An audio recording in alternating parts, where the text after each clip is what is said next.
तो फाइनली लोकी को अपना ग्लोरियस पर्पस मिल गया है, जो कि बरगद के पेड़ के नीचे बैठकर सारे टाइमलाइन को होल्ड करके रखने का था।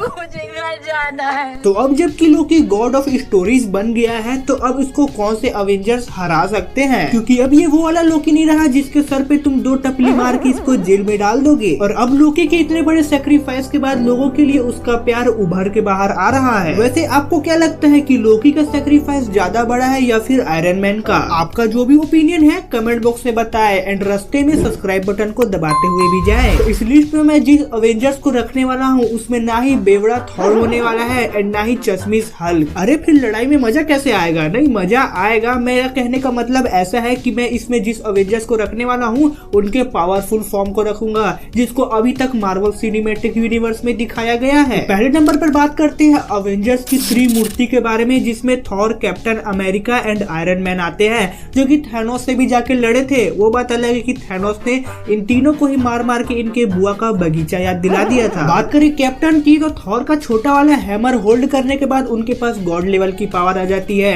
And hand to hand fight में शायद ही कैप्टन को कोई टक्कर दे सके। And Loki hand to hand fight में कुछ खास ज्यादा अच्छा नहीं है, मगर लोकी के पास अभी बहुत बड़ी पावर आ गई है टाइम स्लिपिंग की, जिसकी मदद से वो टाइम पर कहीं पर भी जा सकता है। तो कैप्टन अपने हैमर के साथ भी लोकी का कुछ भी नहीं उखाड़ पाएंगे। अब बारी आती है गॉड ऑफ थंडर थॉर की, जिसने इतने बार लोकी को हराया कि उसको खुद को याद नहीं होगा, मगर इस बार ऐसा नहीं होने वाला, क्योंकि थॉर भले ही कितना भी ज्यादा पावरफुल हो जाए, लोकी के पास जो टाइम को फ्रीज करने की पावर है उसके आगे थॉर की एक भी नहीं चलेगी। मगर थॉर अच्छे खासे लेवल का मैजिक सीख जाता है तो लोकी को उसको हराने से वो रोक सकता है, मगर अभी के सिचुएशन के हिसाब से थॉर लोकी को नहीं हरा पाएगा। लोकी आराम से सांप बन के थॉर को काट लेगा। तो अब नंबर आता है आयरन मैन का। तो थॉर जैसा बंदा जब लोकी को नहीं हरा पाया तो क्या आयरन मैन हरा पाएगा?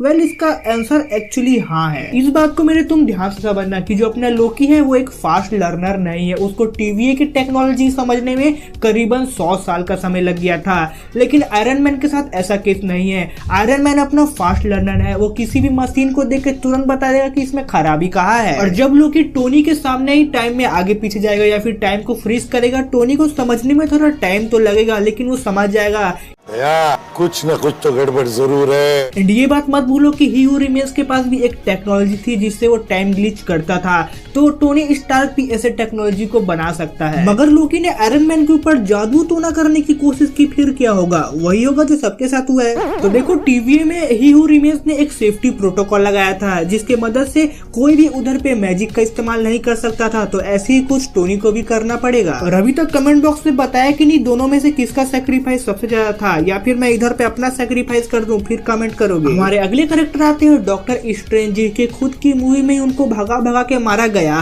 तो हम डॉक्टर स्ट्रेंज के ऐसे वर्जन को लेंगे जिसके पास टाइम स्टोन भी होगा। डॉक्टर साहब के पास टाइम स्टोन होने के बाद तो लोकी की टाइम वाली पावर इधर पे वेस्ट चल जाती है, बचती है मैजिक वाली। तो हमारे डॉक्टर साहब भी बहुत खूंखार मैजिक जानते हैं, उसमें वो लोकी को टक्कर दे देंगे। मगर जिस चीज में वो लोकी को टक्कर नहीं दे सकते वो है ड्यूरेबिलिटी, क्योंकि अगर स्ट्रेंज का कोई हाथ काट के उसको ठाकुर बना के चल जाए तो फिर वो कुछ भी नहीं कर पाएगा। और लोकी की ड्यूरेबिलिटी तो हमने एपिसोड 6 में ही देख ली थी कि बाहर पे इतना ज्यादा टेम्पोरल रेडिएशन था कि हर कोई चाउमीन बन जा रहा था, लेकिन लोकी हमारा ऐसा जा रहा था अंदर टहलते हुए जैसे कि उसकी बुआ का बगीचा हो। डॉक्टर साहब ने तो यहाँ पर भी डिसअपॉइंट कर दिया, मगर मैं होप करता हूँ कि डार्क डायमेंशन में गए हैं तो थोड़ा काला जादू सीख कर आएंगे। अगली कैरेक्टर आती है कैप्टन मार्वल, जिसका कंपैरिजन शायद कोई लोकी के साथ नहीं देखना चाहता होगा, लेकिन मैं आपको शॉर्ट में ही बता देता हूँ, ज्यादा टाइम नहीं लूंगा, कि जो अपनी कैप्टन मार्वल है वो बहुत ज्यादा ड्यूरेबल तो है, लेकिन अपना लोकी एक टाइमलाइन का ब्रांच उसको फेंक कर मारेगा, वो उधर ही पे निपट जाएगी। अब बात करते हैं most demandable character Scarlet Witch के बारे में, क्योंकि एक तरफ अपना लोकी है जो कि यूनिवर्स को प्रोटेक्ट कर रहा है, वही दूसरी तरफ स्कारलेट विच थी जो कि यूनिवर्स को तबाह कर रही थी। अगर लोकी इसके पास लड़ने आएगा तो सबसे पहले लोकी से ये यही बोलेगी, कहाँ है मेरा बच्चा? वैसे तो अर्थ 616 की वांडा ऑफिशियल तरीके से निपट चुकी है, जिसको मार्वल वालों ने खुद कंफर्म कर दिया है, लेकिन कैरेक्टर थी तो मैं कंपैरिजन कर दे रहा हूँ। तो डार्क होल्ड पढ़ने के बाद वांडा ने काला जादू करने में पीएचडी कर ली थी, और अगर लोकी को उसको हराना है तो वो अकेले नहीं हरा सकता। देखो, टाइम स्लिपिंग करके वो आगे पीछे जा सकता है, बहुत बार चेंजेस उसमें कर सकता है, लेकिन उसको हरा नहीं सकता, क्योंकि हर मुसीबत का सॉल्यूशन टाइम स्लिपिंग करना नहीं होता है। एंड अगर लोकी को वांडा को हराना है तो उसको और भी कैरेक्टर्स की जरूरत पड़ेगी, क्योंकि अकेले उसके पास इतना ज्यादा पोटेंशियल नहीं नहीं है कि वो स्कारलेट विच को हरा पाए। लेकिन अभी मैं इस बेस पर बोल रहा हूँ जितने हमें लोकी की पावर दिखाई गई है, क्योंकि लोकी के पास और भी ऐसे बहुत सारी पावर है जो कि अभी तक हम लोग को दिखाई नहीं गई है। तो इन फ्यूचर अगर वो दिखाई जाती है तो फिर मेरे को मत बोलना। और फिलहाल अभी तक तुमने वीडियो को एंजॉय किया होगा, और एंजॉय करना है तो और वीडियो रेकमेंड हो रही होगी, चल जाना। तब तक के लिए इस वीडियो में सिर्फ इतना ही। अपने और अपने परिवार का ध्यान रखिए और देखते रहिए AS2 मूवीज।